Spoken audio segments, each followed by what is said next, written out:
The Austin man that we're talking about tonight, his name is actually Rafi Azim. He says he used to be a military interpreter, but this time he tells us he was actually over in Afghanistan for less than a month, helping move his relatives to a safer area. Now, he says he just made it home to Austin last night. This is some video of his journey as well as on the cargo plane. Speaking with me today, he still can't process how he's alive. I made it. Yes. I promised you right on the phone. This was a promise Rafi Azim wasn't sure he could keep. When I look at that picture, I feel like, how come you're one of them that you never thought about it? Because I lost hope. My youngest brother called me. He's like, Rafi, where are you? And he's like, run. What do you mean run?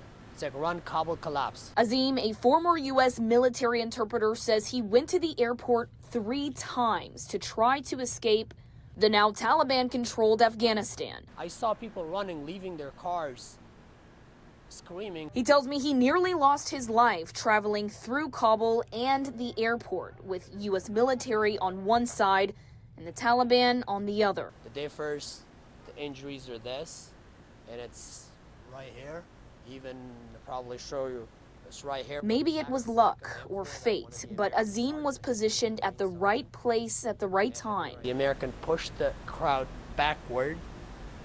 At the same time, the corner of the crowd pushed forward, and I was the second person in the corner of the crowd. Azim says in the midst of U.S. soldiers throwing gas grenades and firing off warning shots, one soldier thought Azim was shot after a bullet went through his pant leg. He grabbed me from here and threw me into the American crowd, and I was holding 2 of my brothers to get him in, and I lost the grip, and I screamed. I screamed to the Americans, like, my brothers.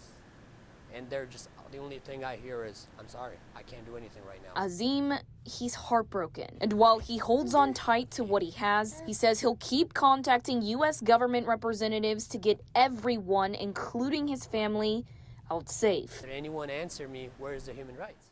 Yeah, well, it really is a life or death situation, getting people rescued as fast as possible. In fact, another interpreter who we've been checking in with tells us that he and his family were beaten at the airport when they tried to get out. We will, of course, be following all of this very closely in the coming days. I'm live in the studio tonight. Jayla Washington, KXAN News.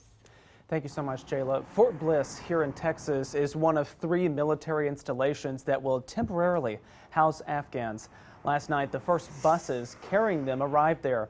This is the first of what